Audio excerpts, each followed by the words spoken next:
Capítulo 3 Civilizações.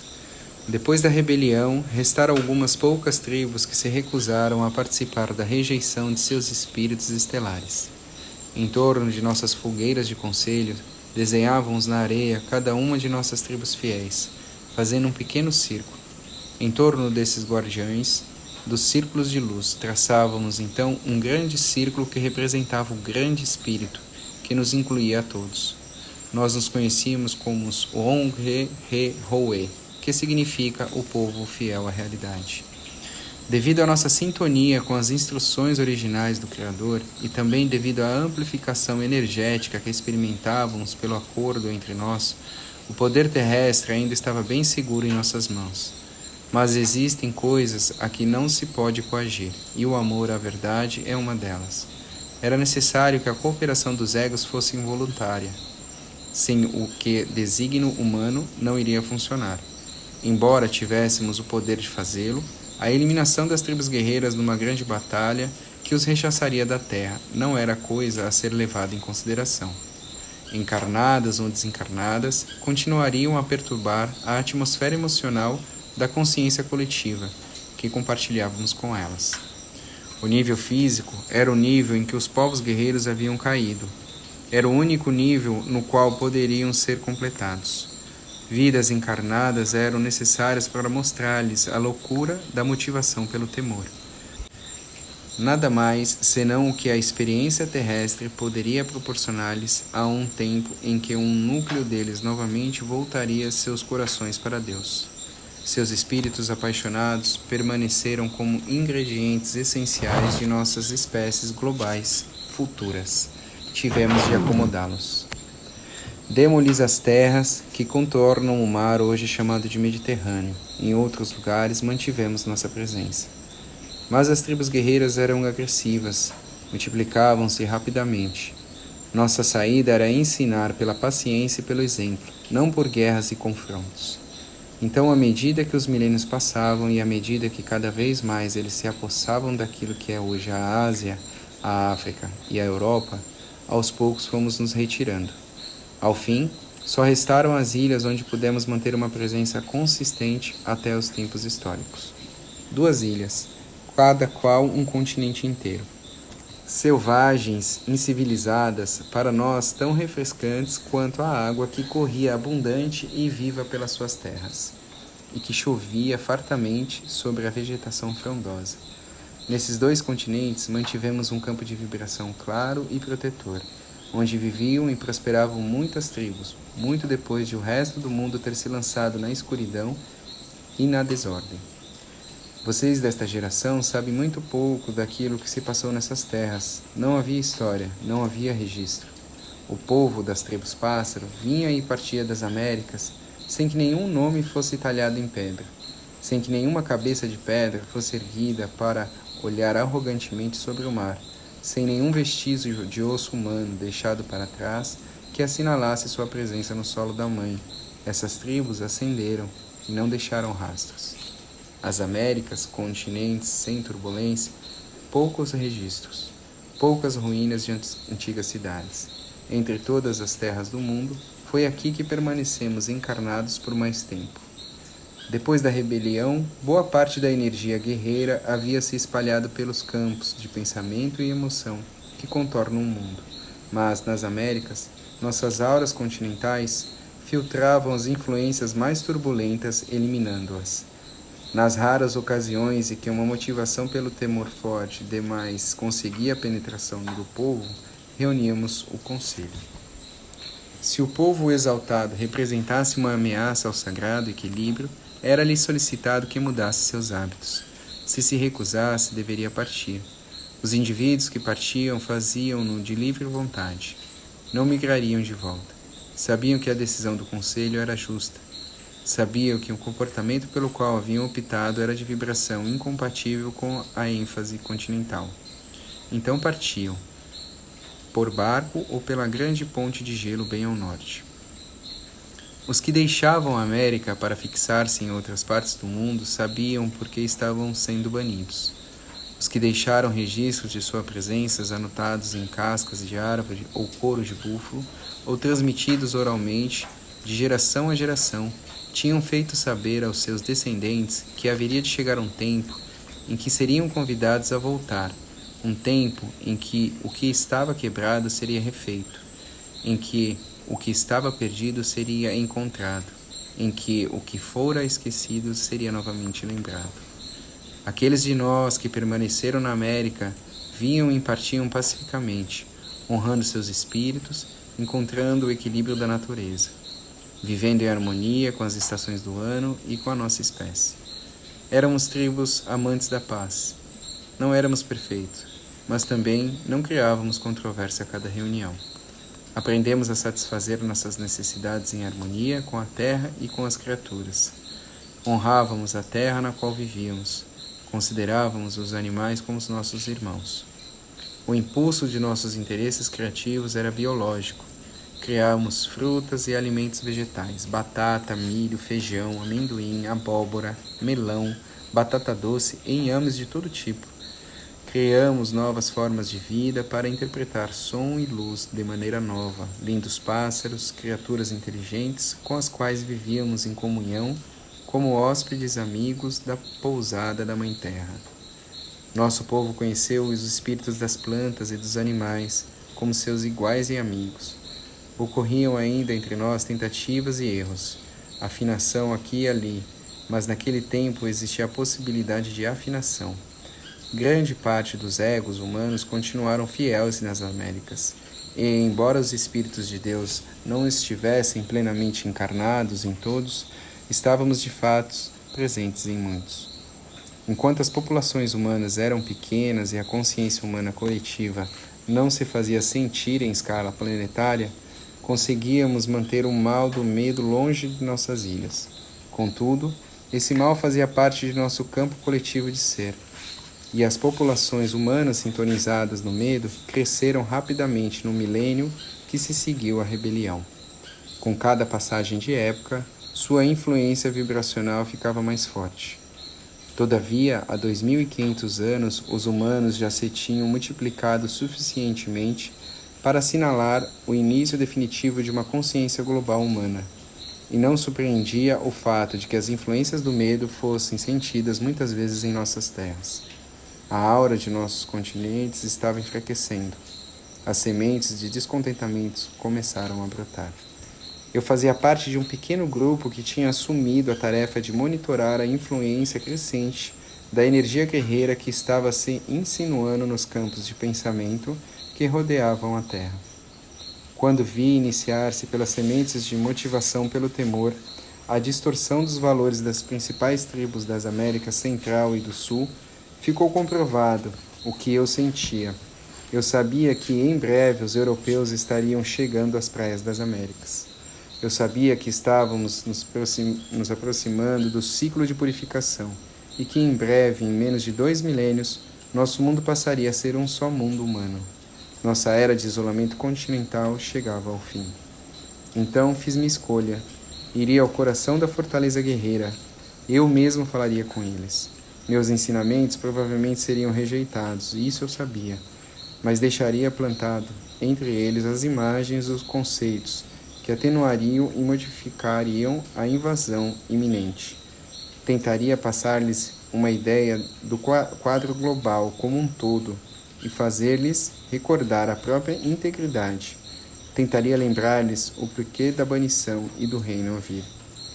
Meu desafio era estar no mundo deles sem fazer parte deste mundo, pois tecnicamente eu sabia demais para estar ali. Eu sabia que esse mundo existia somente nas suas imaginações, criado unicamente pelos seus temores. Fiz então a única coisa que podia realmente me fazer chegar a eles. Tomei do meu espírito e forcei-o a esquecer para que eu pudesse encarnar entre eles e crescer na sua cultura como uma de suas crianças, permitindo que minha consciência encarnada se ajustasse à ficção deles, que fosse moldada dentro de um meio de comunicação que falaria a sua linguagem. Dormi entre eles e infiltrei minha consciência nos seus sonhos. Vesti-me com as roupas de sua cultura, para que quando me comunicasse com eles, meus pensamentos não fossem considerados estranhos, mas fossem aceitos como sabedoria indígena de sua própria sociedade judeu-romana. Acordado, ensinei-lhes o poder do Deus vivo, sempre disponível, esse poder ao qual podiam entregar todo o seu medo, um poder que os invadiria, que os acordaria e os tornaria inteiros. Mostrei-lhes que não se tratava de um poder abstrato, nem místico, nem eterno, mas sim de uma realidade prática, biológica, viva, que existia dentro deles, um poder chamado vida. Ensinei-lhes que essa vida continha dentro e em torno deles uma inteligência profunda e um firme propósito. Mostrei-lhes como entrar em contato com essa inteligência e como permitir que o propósito da vida, o reino dos céus, emergisse de dentro de seus corações. Ensinei-lhes sobre os seres espíritos, sobre os anjos que há 3 bilhões e meio de anos têm exercido o poder criativo de vida na Terra.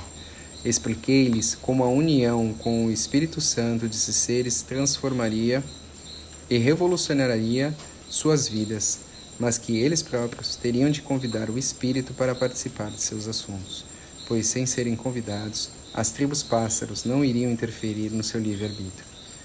Pela minha própria vida, pelos meus ensinamentos e pelo meu exemplo, consegui fazê-los ver os seres humanos não precisariam ser controlados pelos seus temores, que poderiam relaxar e entregar esses temores ao fogo que queima eternamente no sagrado coração de Deus, que poderiam se alinhar com o amor eterno, ser um com o Criador, e viver suas vidas em paz e harmonia com o próximo e com o universo benevolente. Havia algo que para mim era mais importante do que qualquer outra coisa nesse mundo. Eu queria ver os seres humanos encarnados nas sociedades guerreiras, perdonando-se uns aos outros, amando-se e vendo as coisas através dos olhos dos seus espíritos, em vez de permanecerem trancados na percepção exclusiva de seus egos. Eu queria que eles atingissem uma conscientização da magnificência que estava em seu redor, uma constatação do seu potencial e da sua alegria esquecida. Clamava bem ao mais elevado e, por estar alinhado com as intenções do Criador, quando minha fala foi interrompida, minha prece preparou a resposta do céu e da terra. Meu clamor atingiu os níveis mais altos do mundo espiritual. Outros viram o potencial que eu havia percebido e, por ser um assunto bem perto do coração do Grande Espírito, foi concebido naquele instante um contexto de cura para as mais violentas das tribos guerreiras. Quando uma afirmação é abruptamente interrompida durante o estágio terrestre de um encarnado, deixando a necessidade premente de ser completada a afirmação, o que aconteceu no meu caso, cria-se uma bolha, uma cultura em potencial, como uma cultura de iogurte ou de levedura. No caso, passou a representar uma nova forma de cultura humana, completa, com a manifestação de cada potencialidade não somente positiva, mas também negativa.